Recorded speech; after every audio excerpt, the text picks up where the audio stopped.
19th September.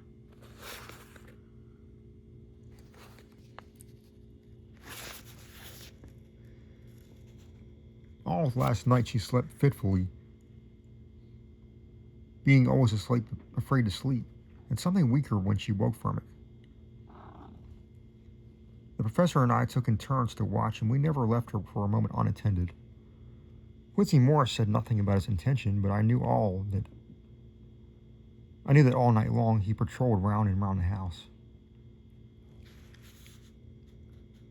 When the day came, its searching light showed the ravages in poor Lucy's strength. She was hardly able to turn her head, and the little nourishment which she could take seemed to do her no good. At times she slept, and both Van Helsing and I noticed a difference in her, but between sleeping and waking, while asleep she looked stronger, although more haggard, and her breathing was softer. Her open mouth showed the pale gums drawn back from the teeth, which looked positively longer and sharper than usual. When she woke, the softness of her eyes evidently changed its expression, for she looked her own self, although a dying one. In the afternoon, she asked for Arthur, and we telegraphed for him. Quincy went off to meet him at the station. When he arrived, it was nearly 6 o'clock, and the sun was setting full and warm, and the red light streamed in through the window and gave more color to the pale cheeks. When he saw her, Arthur was simply choking with emotion, and none of us could speak.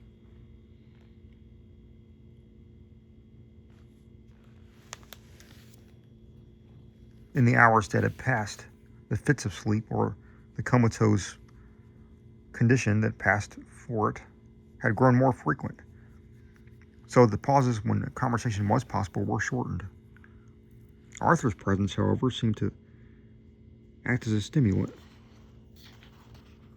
She rallied a little and spoke to him more brightly than she had done since we arrived.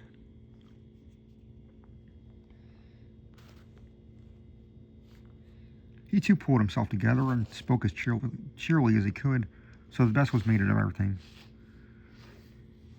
It is now nearly 1 o'clock, and he and Van Helsing are sitting with her. I am to relieve them in a quarter of an hour, and I'm entering this on Lucy's phonograph.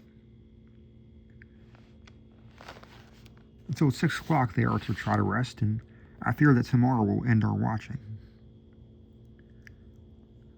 For the shock has been too great. The poor child cannot rally. God help us all.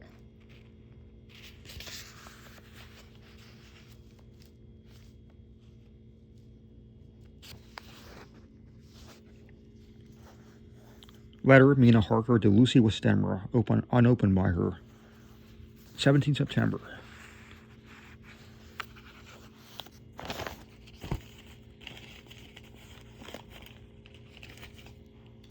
My dearest Lucy, it seems an age since I heard from you, or indeed since I wrote. You will pardon me. I know for all my faults that you have read all my budget of news. Well, I got my husband back all right. When we arrived at Exeter, there was a carriage waiting for us. And in it, though he had an attack of gout, Mr. Hawkins. He took us to his house, where there were rooms for all of us. Nice and comfortable, and we dined together. After dinner, Mr. Hawkins said, "My dears, I want to drink to your health and prosperity, and may every blessing attend you both. I know you both from children, and have with love and pride seen you grow up. Now, I want you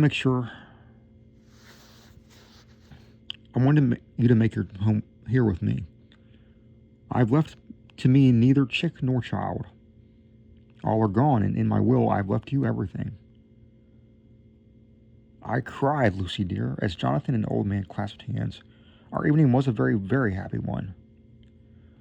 So here we are, installed in this beautiful old house, and from both my bedroom and the drawing room I can see the great elms of the cathedral close, with their great black stems standing out against the old yellow stone of the cathedral, and I can hear the rooks overhead calling and calling, and chattering, and gossiping all day, arranging things in housekeeping. After the manner of rooks and humans, I'm busy, I need not tell you, arranging things in housekeeping. Jonathan and Mr. Hawkins are busy all day, for now that Jonathan is a partner, Mr. Hawkins wants him to tell him all about clients. How is your dear mother getting on? I wish I could run up to town for a day or two to see you, dear. But I dare not go yet, with so much on my shoulders, and Jonathan wants looking after still. He's beginning to put some flesh on his bones again. But he was terribly weakened by the long illness. Even now he sometimes starts out of his sleep in a sudden way and awakens all trembling, until I can coax him back to sleep with his usual placidity. However, thank God, these occasions grow less frequent as the days go on, and they will in time pass altogether, I trust. Now I have told you my news. Let me ask you yours. When are you to be married? And where and who is to perform the ceremony? And what are you to wear? And is it to be a public or private wedding? Tell me all about it, dear. Tell me all about everything. For there is nothing which interests me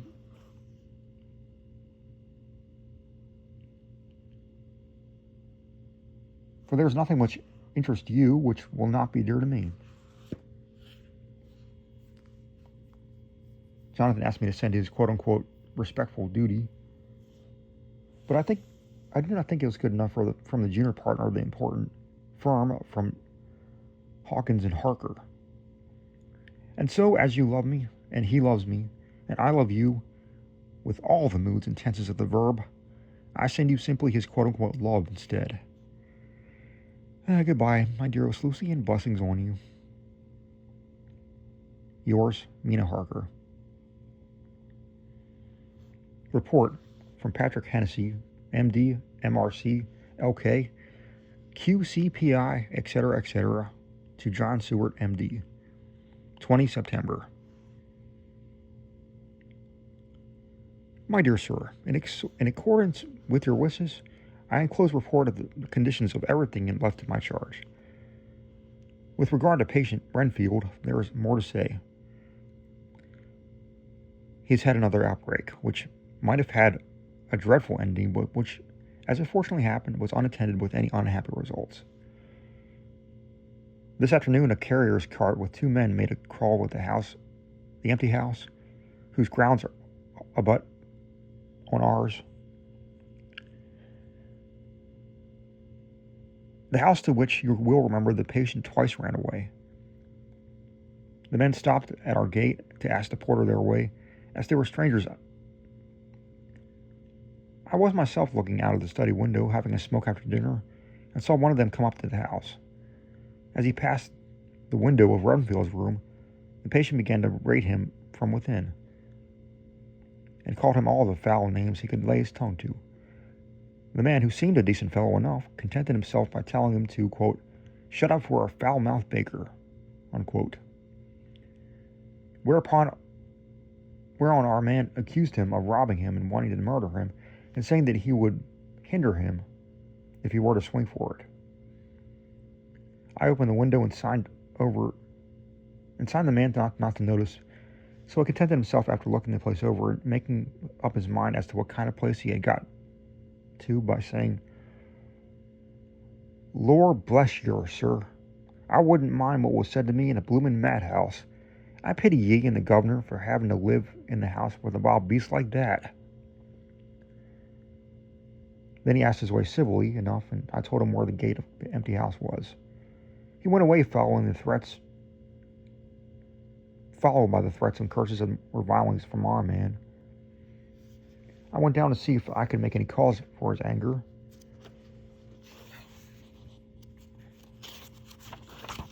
since he is usually such a well-behaved man, and except his violent fits, nothing of the kind has ever occurred. I found him, to my astonishment, quite composed and most genial in his manner, and I tried to get him to talk of the incident, but he blandly asked me questions as to what I meant, and led me to believe that he was completely oblivious of the affair. It was, I'm sorry to say, however, only another instance of his cutting, for within half an hour I heard of him again. This time he had broken out through the window of his room and was running down the avenue. I called to the attendants to follow me and ran just after him, for I feared he was intent on some mischief. My fear was justified when I saw the same cart which had passed before coming down the road, having on it some great wooden boxes. The men were wiping their foreheads and were flushed to the face, as if with violent exercise. Before I could get up to him, the patient rushed at them, and pulling one of them off the cart, began to knock his head against the ground. Oh, if I had not seized at him at that moment, I believe he would have killed that man there and then. The other fellow jumped down and struck him over the head with the butt end of his heavy whip. It was a horrible blow, but he did not seem to mind it, but seized him also and struggled with the three of us, pulling us to and fro as if we were kittens.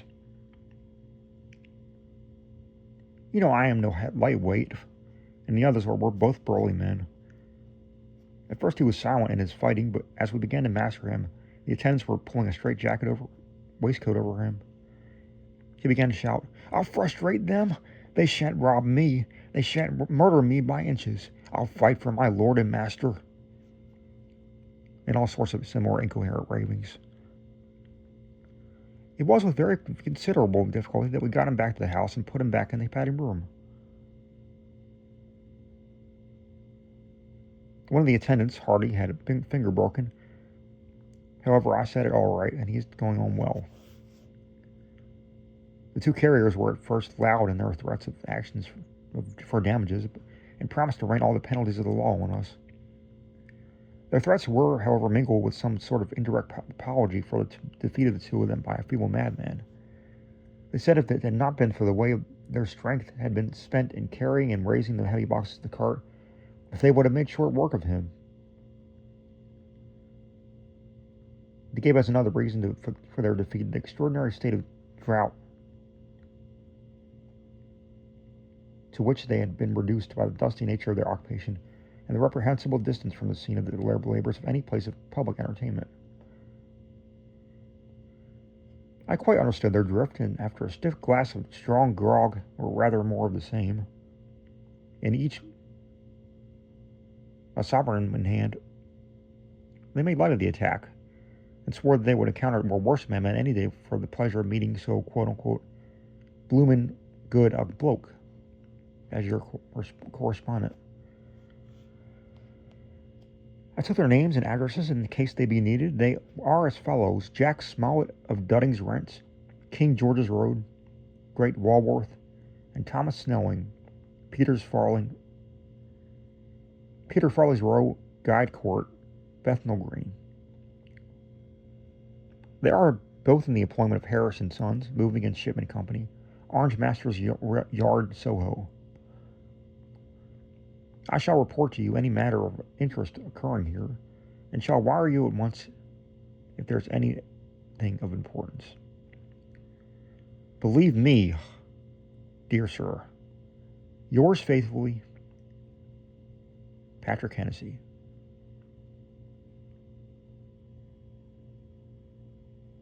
Letter, Mina Harker to Lucy Westenra, unopened by her, 18 September. My dear Lucy, such a sad blow has befallen us. Mr. Hawkins has died very suddenly. Some may not think it is sad for us, but we both had come to so love him that it really seems as though we had lost a father. I never really knew either father or mother, so the dear old man's death is a real blow to me. Jonathan is greatly distressed. It is not only that he feels sorrow, deep sorrow, for the dear good man who has befriended him all his life, and now at the end of it has treated him like his own son, and left him a fortune to which the people of modest bring up as wealth beyond the dream of avarice. But Jonathan feels it is on another account.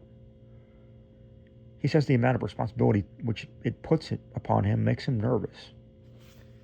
He begins to doubt himself. I try to cheer him up, and my belief in him helps him to have a belief in himself. But it is here that the grave shock that he's experienced tells upon him most. Oh, it is too hard that a sweet, simple, noble, strong nature such as his, a nature which enabled him by our dear good friend's aid to rise from clerk to master in a few years, should be so injured that the very essence of its strength is gone. Forgive me, dear, if I worry you with my troubles in the midst of your own happiness, but Lucy, dear, I must tell someone. For the strain of keeping us such a brave and cheerful appearance to Jonathan tries me, and I have no one here that I can confide in. I dread coming up to London, as we must do that the day after tomorrow, for poor Mr. Hawkins left in his will that he was to be buried in the grave with his father. As there are no relations at all, Jonathan will have to be chief mourner. I shall try to run over to see you, dearest, but if only for a few minutes. Forgive me for troubling you. With all blessings, your loving Mina Harker.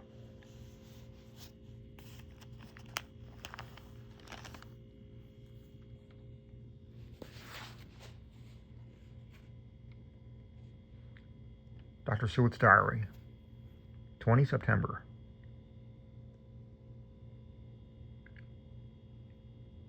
Only resolution and habit can let me make an entry tonight. I am too miserable, too low-spirited, and too sick of the world and all in it, and including in life itself, that I would not care if I heard this moment the flapping of the wings of the angel of death. And he has been flapping those grim wings to some purpose of late. Lucy's mother and Arthur's father, and now... Let me get on with my work. I duly relieved Van Helsing in his watch over Lucy. We wanted Arthur to go to rest also, but he refused at first.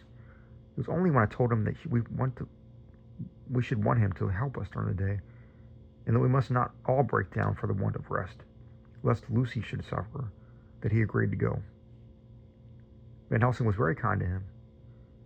Come, my child, he said, come with me. You are sick and weak, and have had much sorrow and much mental pain, as well as that tax on your strength that we know of. You must not be alone, for to be alone is to be full of fears and alarms. Come to the drawing room, where there is a big fire, and there are 2 sofas. You shall lie on one, and I on the other, and our sympathy will be comfort to each other, even though we do not speak, and even if we sleep. Arthur went off with him, casting back a longing look on Lucy's face, which lay on her pillow, almost whiter than the lawn.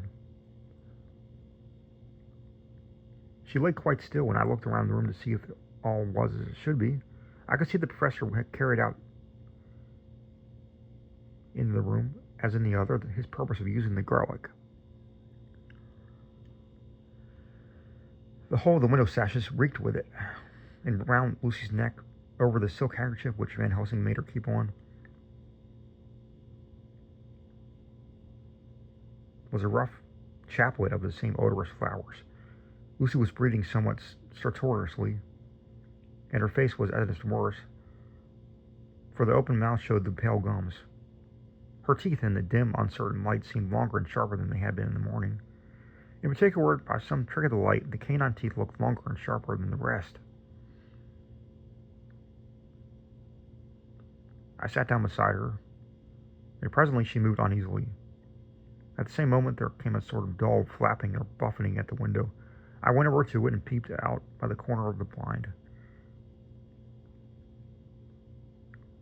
There was a full moonlight, and I could see that the noise was made by a great bat.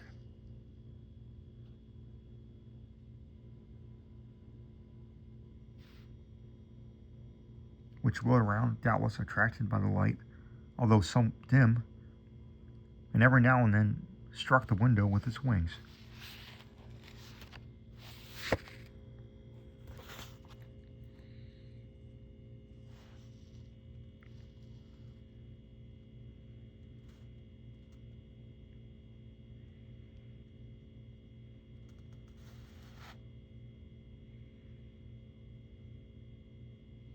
When I came back to my seat, I found that Lucy had moved slightly and had torn out the garlic flowers from her throat. I replaced them as well as I could and sat watching her.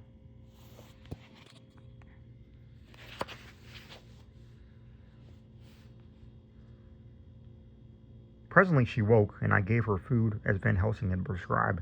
She took but little, and that languidly. She did not seem to be...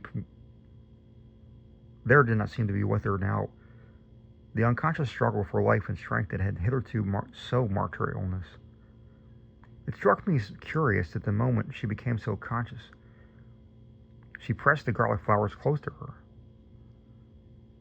It was certainly odd that whenever she got in that lethargic state with the stertorous breathing, she put the flowers from her, but that when she waked, she clutched them close. There was no possibility of making any mistake about this, for in the long hours that followed, she had many spells of sleeping and waking and repeated both actions many times.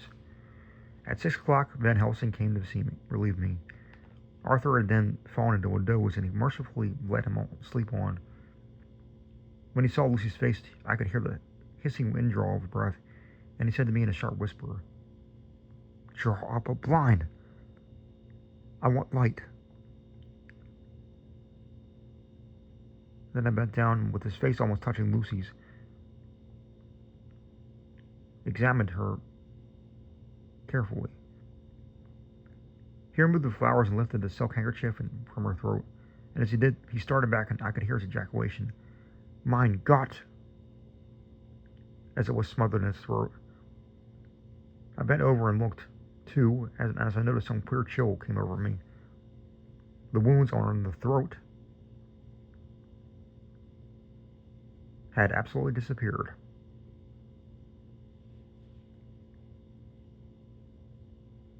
For fully 5 minutes, Van Helsing stood looking at her, with his face at its sternest. Then he turned to me and said calmly, "She is dying.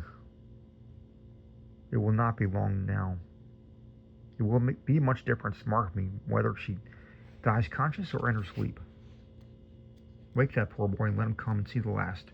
He trusts us than we have promised him."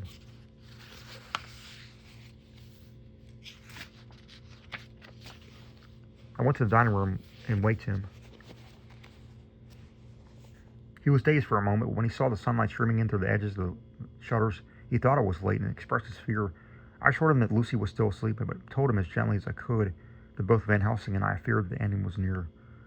He covered his face with his hands and slid down on his knees by the sofa, where he remained, perhaps a minute, with his head buried, praying. Whilst his shoulders shook with grief, I took him by the hand and raised him up. "Come," I said, "my dear fellow, summon all your fortitude. It will be best and easiest for her." When we came into Lucy's room, I could see that Van Helsing had, with his usual forethought, been putting matters straight and making everything look as pleasing as possible. He had even brushed Lucy's hair so that it lay on the pillow in its usual sunny ripples. When we came into the room, she opened her eyes and, seeing him, whispered softly, "Arthur, oh, my love, I am so glad you have come." He was stooping to kiss her when Van Helsing motioned him back. "No," he whispered, "not yet. Hold her hand, and it will comfort her more." So Arthur took her hand and knelt beside her, and she looked her best, with all the soft lines matching the angelic beauty of her eyes. Then gradually her eyes closed and she sank to sleep. For a little bit her breast heaved softly and her breath came and went like a tired child's. And then insensibly there came a strange change which I had noticed in the night. Her breathing grew stertorous, and the mouth opened, and the pale gums, drawn back, made the teeth look longer and sharper than ever. In a sort of sleep-waking, vague, unconscious way, She opened her eyes, which were now dull and hard at once, and said in a soft, voluptuous voice, such as I had never heard from her lips, "Arthur, oh, my love, I am so glad you have come. Kiss me." Arthur bent eagerly over to kiss her, but in an instant, Van Helsing, who, like me, had been startled by her voice, swooped upon him, catching him by the neck with both hands, dragged him back with a fury of strength which I never thought he could have possessed, and actually almost hurled him across the room. "Not on your life," he said. "Not for your living soul and hers." And he stood between them like a lion at bay. Arthur was so taken aback that he did not for a moment know what to do or say, and before any impulse of violence could seize him, he realized the place and the occasion and stood silent, waiting. I kept my eyes fixed on Lucy, as did Van Helsing. We saw a spasm as of rage flit like a shadow over her face. The sharp teeth clamped together. Then her eyes closed and she breathed heavily. Very shortly after, she opened her eyes in all their softness and putting out her pale, poor, thin hand, took Van Helsing's great brown one.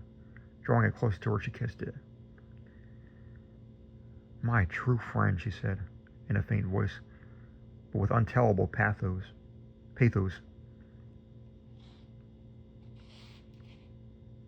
"My true friend, and his. Oh, guard him, and give me peace." "I swear it," he said solemnly, kneeling beside her and holding him up his hand as one who registers an oath. Then he turned to Arthur and said to him, "Come, my child, take her hand in yours and kiss her on the forehead, but only once." Their eyes met instead of their lips, and so they parted. Lucy's eyes closed, and Van Helsing, who had been watching closely, took Arthur's arm and threw him away. And then Lucy's breathings became stertorous again, and all at once it ceased. "It is all over," said Van Helsing. "She is dead." I took Arthur by the arm and led him away to the drawing room, where he sat down and covered his face with his hands, sobbing in a way that nearly made me broke me down to see. I went back to the room and found Van Helsing looking at poor Lucy, and his face was sterner than ever. Some change had come over her body. Death had given back part of her beauty, and for her brow and cheeks had recovered some of their flowing lines, and even the lips had lost their deadly power. It was as if the blood, no longer needed for the working of the heart, had gone to make the harshness of death as little as might be. We thought her dying while she slept, and sleeping when she died. I stood beside Van Helsing and said, "Ah, well, poor girl. There is peace for her at last. It is the end." He turned to me and said with grave solemnity, "Not so, alas. Not so. It is only the beginning." When I asked him what he meant, he only shook his head and answered, "We can do nothing as yet. Wait and see."